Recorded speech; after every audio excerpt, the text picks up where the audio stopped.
سعيد بن جبير نے کہا النهر الذي في الجنة من الخير الذي أعطاه إياه. وہ جو جنت کی نہر ہے نا اس خیر کا ایک حصہ ہے جو اللہ جل وعلا نے حضور کو عطا فرمایا. الکوثر کا ایک حصہ ہے. پھر میں نے کلام کیا تھا کہ الکوثر ہے کیا؟ فعول کے وزن پر مبالغہ کا صیغہ ہے. ایک قلیل ہوتا ہے، قلیل کی ضد میں کثیر ہوتا ہے. پھر میں نے آپ کو بتایا کہ علماء بلاغت کے نزدیک وہ یا سے قوی ہوتا ہے. جہاں واو ہو اس میں زیادہ کثرت پائی جائے گی، جہاں یا ہو اس میں کم کثرت پائی جائے گی. کثرت کثیر میں بھی ہے، کثرت کوثر میں بھی ہے، لیکن کوثر کی کثرت کثیر کی کثرت سے زیادہ ہے. یاد ہے نا یہ جو وہاں موجود تھے انہیں پتا ہوگا کہ قلیل کی ضد کثیر ہے، کثیر کی ضد کثیر کے آگے مقام اکثر کا ہے. پھر ایک فعال کے وزن پر کثار مبالغہ کا صیغہ آتا ہے. پھر اس کے بعد کوثر ہوتا ہے، کوثر کے بعد الکوثر ہوتا ہے. تو جو حضور کی شانوں کو اپنی انگلیوں پر شمار کرنے کی کوشش کرتے ہیں. ہم جانتے ہیں اتنا دیا، اتنا نہیں دیا، اتنا علم عطا فرمایا، اتنا علم عطا نہیں فرمایا.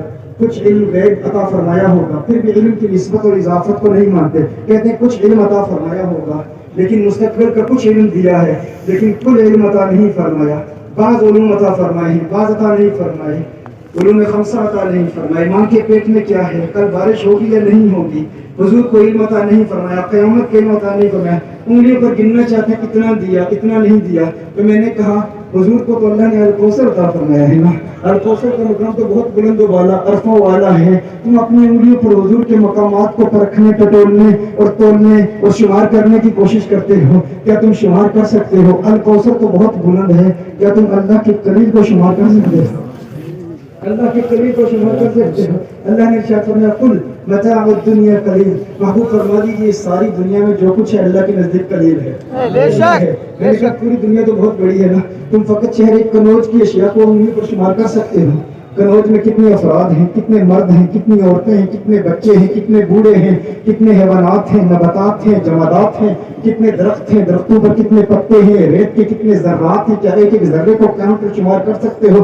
درختوں پر کتنے پتے ہیں، تمہارے جسم کے اندر کتنے خلیے ہیں، اعصابی خلیے کتنے ہیں، دل کے خلیے کتنے ہیں، آنکھوں کے خلیے کتنے ہیں. اللہ جل وعلا کی ظاہری مخلوقات ہیں، اللہ جل وعلا کی پوشیدہ مخلوقات ہیں. اور پھر آسمان پہ پرواز کرنے والے پرندے کتنے ہیں، زمین میں رہنے والی چیونٹیاں کتنی ہیں، کیڑے کتنے ہیں، پھر سمندر میں تیرنے والی مچھلیاں کتنی ہیں. کیا تم فقط اپنے گھر میں ریت کے مٹی کے ذرات شمار کر سکتے ہو؟ نہیں شمار کر سکتے، نہیں شمار کر سکتے. کیا کوئی کہہ سکتا ہے کہ میں اپنے گھر کی ریت کے ذرات، مٹی کے ذرات کو شمار کر سکتا ہوں؟